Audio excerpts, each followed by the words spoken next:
نظرین السلام علیکم، اردو پیارا چینل میں خوش آمدید۔ آج ہمارا جو موضوع ہے وہ ہے اردو ادب میں دستان نگاری۔ اگر ہم دیکھیں، اس کا مطالعہ کریں تو دستان جو ہے وہ اردو ادب کا ایک قدیم صنف ہے۔ تو چلو اب آپ شروع کرتے ہیں۔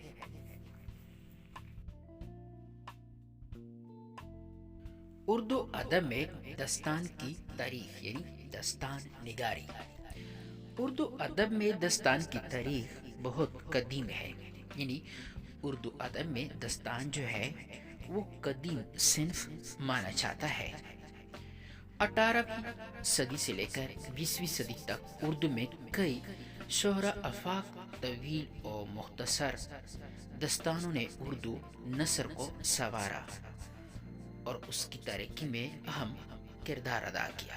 اردو ادب میں دستان کا جو آغاز ہے یعنی ابتدا ہے وہ دکن سے ہوا۔ اردو کی سب سے پہلی دستان مولا وجہی کی تخلیق یعنی سبرس ہے، جو 1745 عیسوی میں لکھی گئی، جس کا موضوع جو تھا وہ حسن و عشق ہے، لیکن دراصل یہ ایک تمثیلی کتاب ہے، یہ ایک تمثیلی کہانی ہے۔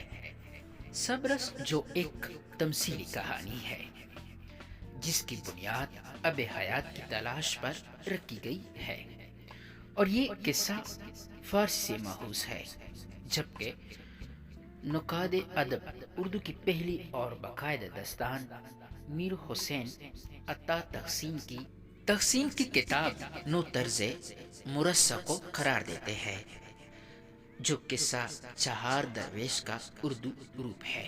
زیادہ تر دستانیں 19ویں صدی میں لکھی گئی ہے۔ اس کے بعد فورٹ ولیم کالج کے ارباب اختیار کی کوشش سے کچھ دستانیں معرض وجود میں آئی۔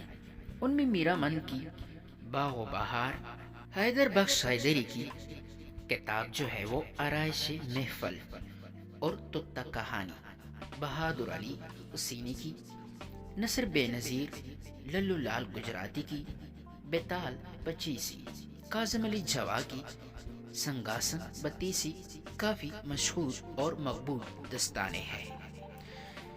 ان کے علاوہ انشا کی رانی کتکی کی کہانی، محمد بخش مہجور کی نورتن اور رجب علی بیگ سرور کی جو کہانی ہے وہ ہے فسانہ عجائب شہرت یافتہ دستانیں تسلیم کی جاتی ہے۔